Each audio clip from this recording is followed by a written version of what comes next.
আমি জানি তুমি সব রাজবালিশের বুঝো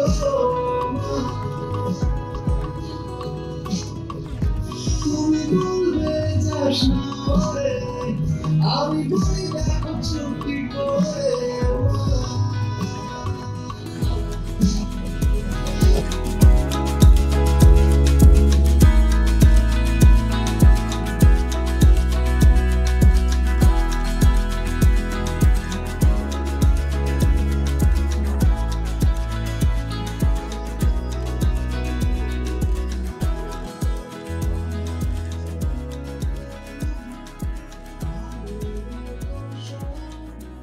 ধূমকেতু আমাদের কাছে অত্যন্ত অত্যন্ত একটা গুরুত্বপূর্ণ ছবি। আমি ছবিটার একটা অংশ দেখিনি এখন অব্দি, কিন্তু এই ছবিটা আমার সঙ্গে 10 বছর ধরে আছে। রানাদা কৌশিকদা বলে যে এরকম একটি ছবি তৈরি হতে চলেছে, ভীষণ এক্সাইটেড হয়েছিলাম, কারণ দেবের সঙ্গে তার আগে কোনো কাজই হয়নি প্রায় বলতে গেলে। এই ছবির হাত দিয়ে হয়তো শুরু হতো, জুলফিকার তারপরে অনেক পরে হয়েছে,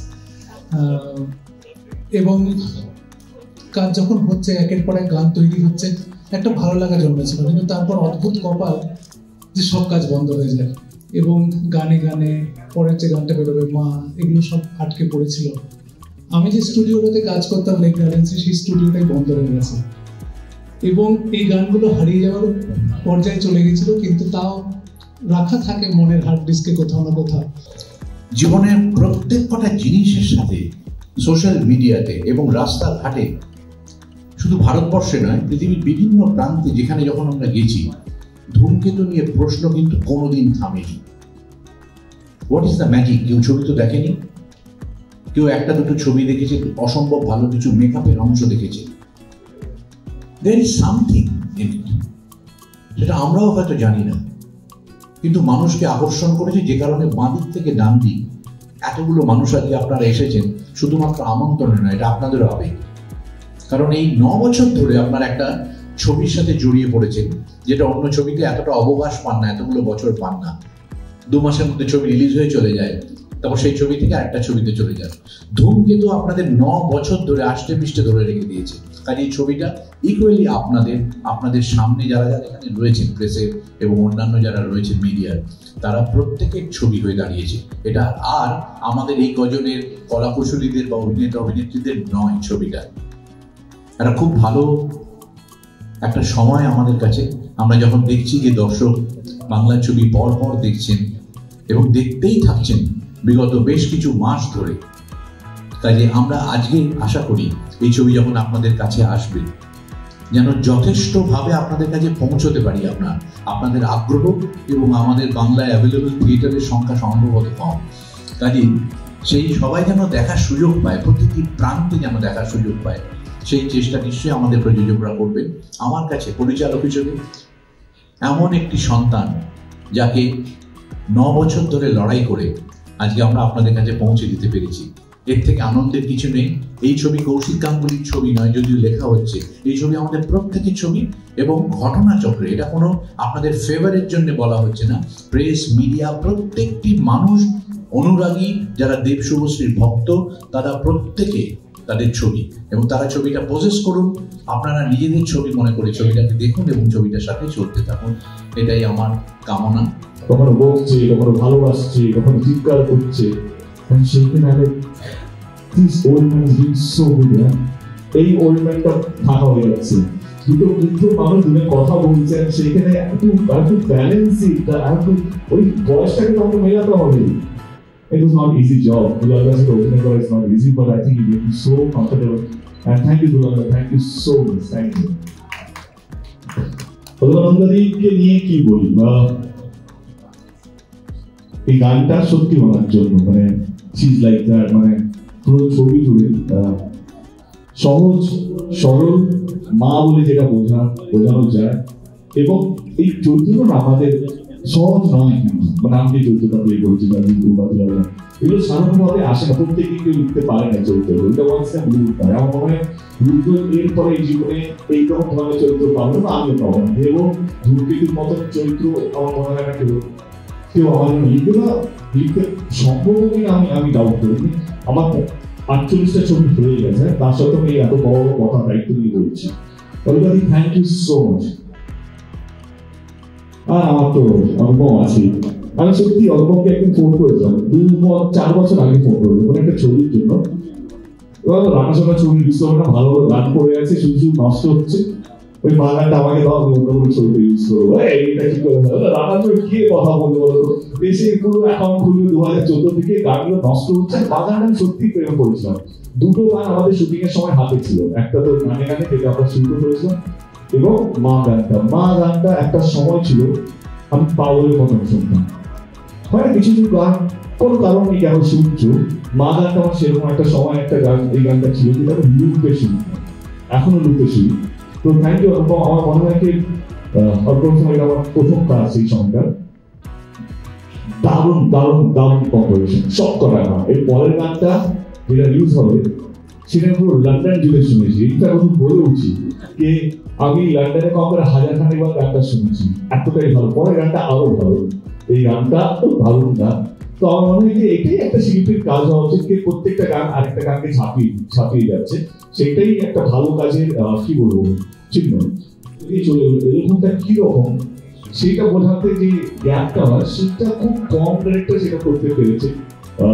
সেইখানে কৌশিকার সাথে আমার প্রথম ছবি, তাহলে ওয়াও, মানে এই যে পুরো যে হাঁটাটা আমি 10 রকম ভাবে প্র্যাকটিস করেছিলাম। যে একটা বয়স হচ্ছে 82 বছর বয়স, সেটা দেখবো আমার হারবে না, কিন্তু কৌশিক আমাকে তো কনভিন্স করতে হবে, কিন্তু পারফেকশনিস্ট কিভাবে কনভিন্স করবো। আমার মনে হয় রুদ্রকে জানতাম কোন হাঁটাটা রাখবো, কি মনে আছে তো কে করে আমি কৌশিকার কাছে গিয়ে নাম বডি ব্যালেন্সটা একটু এরকম করি, দুম পায়ের ব্যালেন্সটা নিয়ে হাঁটবো। কৌশিকটা আমাদের হ্যাঁ এটা তো চাই, হ্যাঁ এরকম আরেকটু এটা করে নাও।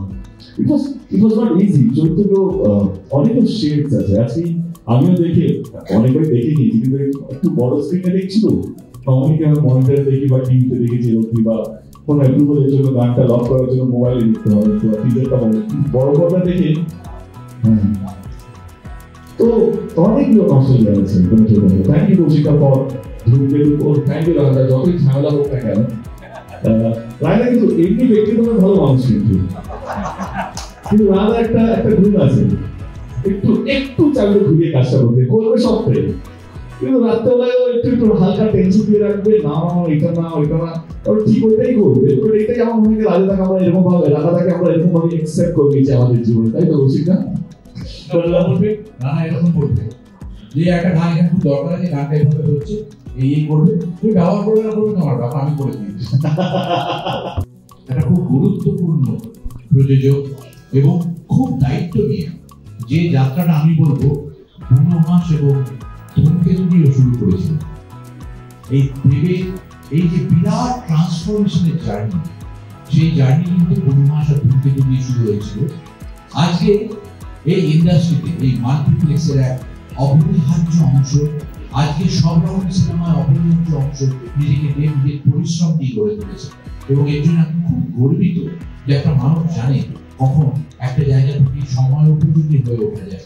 সব থেকে অবাক করে দিয়েছিল যে খবরটা, মেইন স্ট্রিমে যে সময় তুলীয় জায়গায় পৌঁছেছে আলোচনা, শুভশ্রী যখন বড়ভাবে বাংলা ফিল্ম ইন্ডাস্ট্রিকে বাঁচিয়ে রাখবার অন্য একটা দিক তৈরি হচ্ছে, যেখানে দেবের মতো অভিনেতাদের নাওয়া খাওয়ার সময় নেই, মূল ধারার ছবির ধরন, গল্প বলার ধরন, অভিনয়ের ধরন আপনারা প্রত্যেকেই অভিজ্ঞ এবং তুমি আপনারা জানেন। সেই মুহূর্তে যেভাবে কৌশিক গাঙ্গুলির ধরনের ছবি বা আজকের দিনে যে ছবি, সেখানে সুইচ ওভার করা, যত দাপুটে বড় অভিনেতাই তিনি হন না কেন, আমি সবার উপরে সমান সম্মান রেখে বলছি, এতটা সহজ ছিল না, সহজ তো নয়। এখন ওর কাঁধে অনেক বেশি ভার, তখন অনেক কম ছিল, তখন অভিনেতার ওজন ছিল। এখন একটা ইন্ডাস্ট্রির অনেক গুরুত্বপূর্ণ জায়গায় ও প্রযোজক হিসেবে এবং অভিনেতা হিসেবে। এবং আজকে বাংলা ছবি যে জায়গায় দাঁড়িয়ে হয়েছে, এই বিবর্তনটার মধ্যে প্রযোজক অভিনেতা দেবের অবদান অনেক বেশি। সেটা 10 বছর আগের দেব, ওই ওজন তখন ওর পিঠে ছিল না, কাজে অনেকটা পথ পেরিয়ে এসছে এই ছবি আমাদের পাশাপাশি, পুরো টিমের পাশাপাশি। ও নিজে কিন্তু না থাকলে পরে এই ছবিটা আজকে আপনাদের কাছে পৌঁছতোই না। 10 বছর আগে দেবশুভশ্রী জুটি ছিল একটা রোমান্টিক জুটি, সেই জায়গা থেকে এরকম একটা গল্পে যখন কাস্ট করা হলো, আপনারটা কিভাবে হলো আর কি শুটিং করতে গিয়ে? এটাও তো খুব রোমান্টিক। আর কিছুদিন আগে একটা ভিডিও দেখলাম, একজন 92 বছরের বৃদ্ধ, একজন 90 বছরের বৃদ্ধা তার স্ত্রীকে খুব প্যাশনেটলি চুমু খাচ্ছে। হ্যাঁ, প্রেম কখনো শেষ হয় না, মরে না, অসমাপ্ত থাকলেও মরে না, কোনো অবস্থাতেই মরে না। রুদ্রদা, তোমাকে আর দেবদাকে গানে আমরা একটা মজার জায়গায়, মানে মজার ইনসিডেন্ট করতে দেখেছি। তো এই মজাটা কি শুটিংয়ে তো চলেই ছিল, এখনো কি চলছে প্রমোশন চলাকালীন? আমি বলবো যে আমরা এমন একটা মজার অভিজ্ঞতায় রয়েছি, শুটিংয়ে কষ্ট করতে যে এত আনন্দ হয়, এটা আমরা দুজন আমাদের পরিচালকের নির্দেশে যেটা করতে পেরেছি, সেটা 14 তারিখ থেকে উত্তর পাওয়া যাবে। আবার বলছি, এত কষ্ট করলে যে এত আনন্দ পাওয়া যায়, সেটা এই সিনেমাতে আমি দুজনে অনেক বেশি উপলব্ধি করেছি। এই ক্ষেত্রে অন্য যে কোনো যারা আমাদের দারুণ দারুণ অভিনয় করেছেন এই সিনেমায়, তারা যদি হাত তোলেন, আমরা দুজনে সেখান থেকে বলবো আই না, আমরা দুজন বেশি করেছি। আমাদের প্রতিযোগিতা হয়েছে, পরিচালক যা চাইছেন সে অনুযায়ী কতটা নিংড়ে দেওয়া যায়। আমি আবার বলছি, আমি দেবের পরিশ্রম করার ধরন দেখে আমার নিজের মনে হয়েছিল যে একটা ছেলে, যে ছেলেটা সুপারস্টার, সে এসে নিজেকে ভাঙবার জন্য এত লড়াই করছে, আর আমি ওর থেকে বয়সে একটু বড়, আমি কেন পরিশ্রমটা করবো না? প্রত্যেকটা দিন ইঞ্চিতে ইঞ্চিতে যেন কৌশিক গাঙ্গুলি এইরকম একজন পরিচালকের মুখের দিকে একটু সিনা টান করে দাঁড়াতে পারি, সেই পরিশ্রমের একটা লড়াই হয়েছে। অ্যান্ড আমার বলতে বোধহয় অহংকার হবে, এটা অহংকার করবোই এটাকে নিয়ে। পাশে না যত দারুণ অভিনেতা পাওয়া যায়, পরিশ্রমী অভিনেতা পাওয়া যায়, তত বেশি করে মনে হয় আমি আর একটু শিখি। এই ছবি যে পরিশ্রমটা করেছে, তার পাশে যে কোনো যে অভিনেতা রয়েছে তাকে বলেছে তুইও পরিশ্রম কর, নাহলে ছিটকে যাবে। সেই পরিশ্রম করার আনন্দ পেয়েছে। এবং এখানে সারাদিন ওই প্রস্তুতি নিয়ে ওই অক্লান্ত পরিশ্রম করার পরে ওটা শারীরিক কষ্ট ছাড়া কিচ্ছু না। রাত্রি 3টে থেকে সন্ধ্যে 8টা পর্যন্ত ওই বোঝাটা নিয়ে ক্লান্ত দেব বাড়িতে ফিরে এসে কি হওয়া উচিত, স্নান টান করে ঘুমিয়ে পড়বে। ও ইউনিটকে আরো বেশি চাঙ্গা করবার জন্য, সেটা প্রয়োজক দেব রাত্রিবেলা বললাম জঙ্গল সাফারিতে যাবো। চিন্তা করো, সবাইকে নিয়ে পরপর গাড়ি আমরা বেরিয়ে পড়লাম সেই নৈনিতালের ভিতরে গভীর জঙ্গল, সেই জঙ্গলে ঘুরতে। ও বলেছে বলেই অ্যালাউ করেছিল, আমাদের অ্যালাউ করতো না। আমরা গিয়ে একটা লেপার্ডও দেখেছিলাম একবার, মনে আছে? আসলে লেপার্ডটা ওর সাথে দেখা করতে গানটাও যেমন ভালো, অপূর্ব অনুভব একটা গানের সুরের মধ্যে একটা কোথাও হন্টিং ব্যাপার আছে, যেটা মানুষের মনে ঘুরে ফিরে আসবে। আর মা আর সন্তানের বন্ধন তো একটা চিরকালীন বন্ধন, সেটা জন্মের আগে থেকে শুরু হয়, জন্মের হচ্ছে পরবর্তী যায়, সেটা এসেছে এই ছবি গানের মধ্যে। আমার খুব ভালো লেগেছে চরিত্রের ব্যালেন্স, ছেলে এবং বৃদ্ধ, এটা যে কি অসাধারণ একটা জায়গায় যাবে, সেটা আপনারা যখন ছবিটা দেখবেন, পুরো ছবিটা দেখবেন, তখন বুঝতে পারবেন যে দেব প্রমাণ করে দিয়েছেন সে একজন সত্যিকারের অভিনেতা। আমরা যারা দেখেছি শুটিং, এক্ষুনি কথা হচ্ছিল গান নিয়ে। এই মা গান তো সবই ভালো হয়, কিন্তু যখন ছবিতে সেই গানের জন্য তৈরি হয়, তখন গান এবং তার পিকচারাইজেশন, তার এক্সপ্লয়টেশন থ্রু সেলুলয়েড, এইগুলো যদি একটা ব্যালেন্স থাকে, তাহলে সেই গানটার সমস্ত জিনিসটাই ভালো হবে। আমাদের সঙ্গে সঙ্গে যে পারিপার্শ্বিক আবহাওয়া